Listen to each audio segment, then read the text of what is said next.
Sup Shredders, my name is Logan aka Spiderhands, and welcome to an SP Reviews, where today we have ourselves a track from an act named NMIXX titled Blue Valentine Core Spinnin' on It. And if we switch over to here, we have ourselves another of the weekly requests from people who are subscribed to the channel, just people wanting songs done, you know, these Friday videos. The Monday ones are the songs that I work with a lot of the students that I teach, and the Friday ones are the ones requested by y'all. So today we've got a request from Guo Shuming, a Q7R if I'm not mistaken. This is a song we're doing, Spinnin' on It. We're going to listen through it from start till finish, and we're going to hear what we think. Let's go, let's do it. What do we got?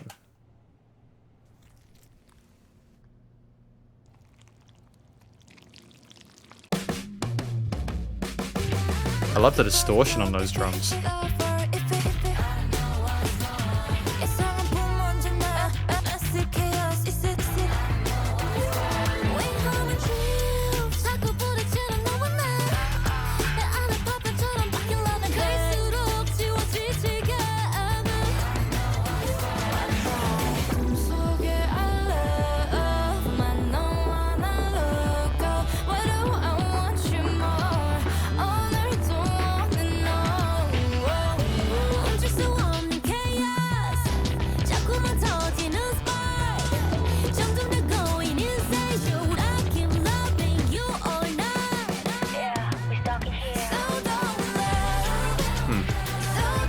Slick transition there.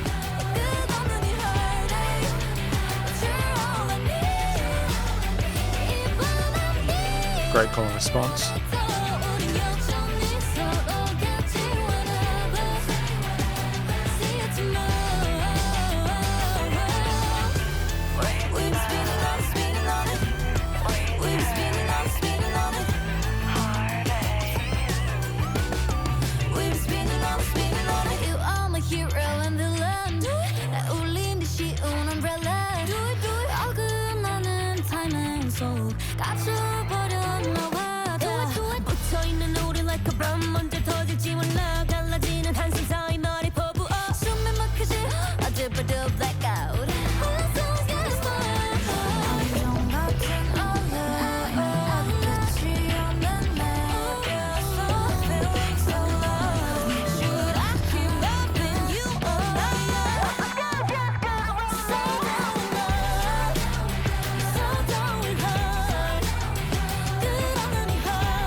The reputation of that melodic loop there.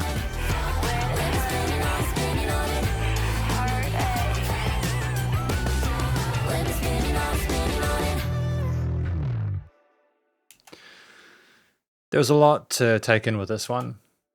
As per a lot of music nowadays, but especially with this one. I mean, I think this track was only released about 13 days ago, as I understand it, or 12 days ago. It's clearly made a mark. It's got like 541 mil views. We're going to talk about this track more in the conclusion. And so welcome to the conclusion of my review of this track from an act named NMIXX titled Spinnin' on It. Thanks again to Guo Shuming for the request, or for the suggestion, I suppose. What do we think this track is about? The video is a lot to take in, as I mentioned at the end of after listening through it, but I think if I was to sort of specifically discuss the actual track itself and the lyrics, it seems to me to be about this kind of endless loop of getting into fights with the person you're with, and then kind of realizing that you're just going to be sort of like stuck with that person regardless. It's kind of a depressing track in a sense, because it's basically saying, I don't really think there's a way out of it. It's just, maybe this is just the way we live. Maybe this is just our best possible operating scenario, that, you know, we want to spend every day together, but we keep clashing. I don't know if I should continue to love anymore. And the chorus parts there are these sort of affirmative and then sort of like wanting to sort of get away from messages that kind of go backwards and forwards and overdub, almost as if to sort of say that we're literally in two minds about this. And I think that, you know, Spinnin on It is effectively just continuing to do that loop until we figure out whatever solution may come from that. Ultimately, it's a story that I think there's going to be an audience for. It's relatable to a lot of people, I assume. And if it's not relatable, then congratulations, you haven't been in that kind of relationship. The vocals in this track are done incredibly well. I think you get features from all the individual members of NMIXX, and then you get them sort of like harmonizing with each other. I think that it's great to have the different vocal textures and timbres, because, I mean, I've reviewed music from NMIXX in the past, other tracks there. They had a big video I did on them. And I typically like it because when there are different types of vocal styles, even if very subtle adjustments, even if most of it is sung, you just have enough variety there to keep a track interesting throughout. And especially with how attention deficit a lot of people are nowadays, you really need to have as much sort of like change without it being too abrasive. I think another thing that sort of really helps out neatly is having the main sort of vocal take with the chants in the background, that kind of call and response. It's really cool because it's just bringing you backwards and forwards from the side of the stereo field there, from the sides of the cans to the center. There are, again, different sort of intensities there.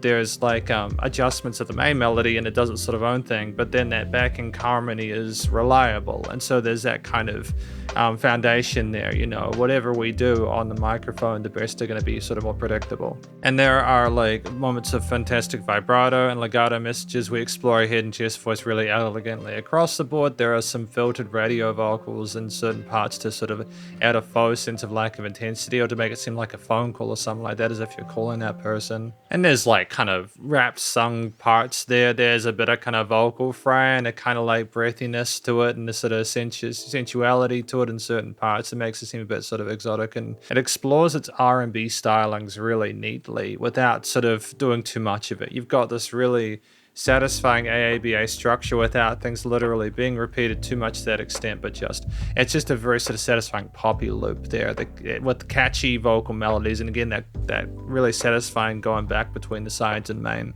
And then at the end, you have these really high-pitched vocal chops there, which is just a higher range modulation of it, and it just reinforces the initial theme, but in another sort of interesting way, an almost sort of synthetic way that matches a lot of the instrumental layers that are around it, or at least actually provides a sense of presence through being in a different position. So yeah, lots to appreciate with the vocals from the different sort of like members of the band, each having their components and working together, and typically the expression there seems relatively authentic there. They all seem like they're feeling what they're singing, whilst not trying to be too sort of forward about it. It's not like anywhere you're kind of getting a real feel for the angst that they're going through with it. They're not trying to sort of over deliver it, but they're trying to sort of like balance and find equilibrium now. I mean, like, to be fair, there's a little bit of a quiet section just before we move on at around the 2:25 mark, where things become a little bit low-key with the keys and stuff like that, but like a quiet conversation or something like that, where maybe having a realization about, or epiphany about, the situation that we're in.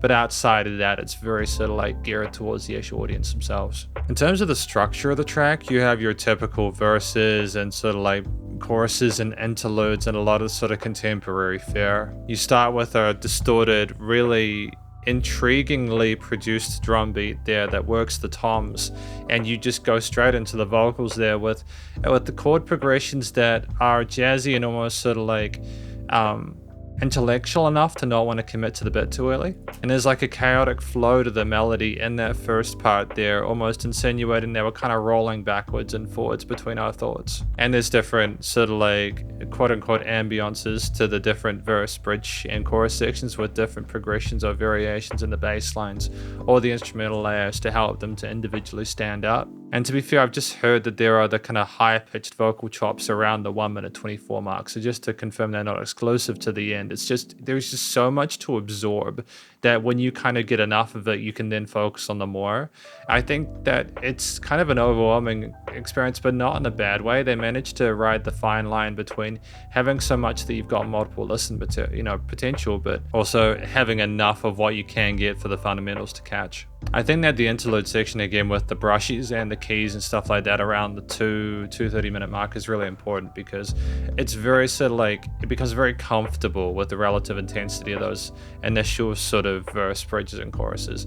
To have that kind of low-key, lower dynamic range element there, or a softness, is just a palate cleanser for that final chorus before we get into the end of the track, and it just helps to keep the listener's attention because of the change. In terms of the actual instruments themselves, I've spoken about the drums, the tom fills that comes in at the start there, and there's like a distortion and a push to that kind of keeps it sizzling, and just purely from a production but also a tonal perspective there, or a songwriting perspective, it illustrates a sense of angst through that, which doesn't necessarily need to be doesn't need to resound with how the vocalist sounds. Like it can hint at it in a way where it almost seems like a broken record. The bass tone is thoroughly sizzly as well. That's got distortion on it as well, and you can tell simply from the minor leanings there, the bluesy orients, and the kind of mild sort of like kind of itchiness of it, that there are some problems that we're going through. And we have organs and other sort of synth layers as we build up alongside the chorus, the backing vocals, and that adds a sort of freshness in the mid to upper ranges there that is a nice contrast to what's going on down below. Because when the full body drum kit comes in, there's a fantastic balance between the quarters, eighths, and sixteenths of the cymbal, kick, and hi-hat patterns there. Just having that acoustic drum kit and with a sense of flow with some rolls and stuff like that, it's just great to have that bit of finesse to the percussion. And you have like little sort of snare fills going into those tones before the chorus there, so explore the kit well.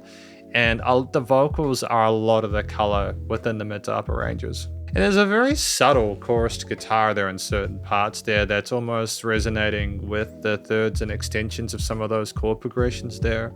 But it's very subtle. A lot of this is drum bass oriented, with again the vocals providing in that those upper harmonies with the organs and other key parts kind of presenting further. And we have like alternate percussion in certain parts there. There's like the part at like 149 where there's the blue cake, and then you can kind of hear this kind of clicky sound. There's cowbells as well there. We present different rhythmical devices and tones there to kind of like not just have the drum kit. And what happens is, because of these different additions, you have an overall 16th note groove there with like an 8th note accent, and those two different rhythms going on alongside the vocals being a bit more sort of predictable with their phrasing there, or the themes, is effective. And there's like this saxophone that comes in a bit later on as well, which is wonderful. It's just a nice new kind of saucy layer that adds a sense of sort of romanticism, even if it's a little bit sort of like misled.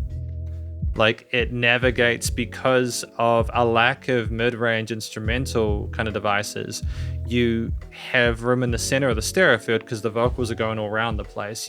But it's subtle, like it's not prominent. But yeah, the kind of the lush sort of texture of those brushes that we have is just incredibly soothing, or in that sort of interlude section there. I love how rich it is and its approach, and having again the pads that we have there, adding another sort of angle to the story that's being told there is wonderful there. The extensions in those harmonies sort of further illustrating the emotional complexity of the situation, majors or minors but not really sure which way to go. And in a lot of these situations you have the kind of distorted bass underneath, which is a bit of rumble in the low end, and it's kind of pushing its way through with a bit of kind of, it's like sounding like it's irked, but you just put everything I've spoken about together in this piece with 3.5 minutes, well within a 2 to 4 minute sweet spot, and you couldn't have really asked for more. Sometimes structurally we need to have an alternate lead layer or something like that, but we didn't here. It was more than enough on its own accord.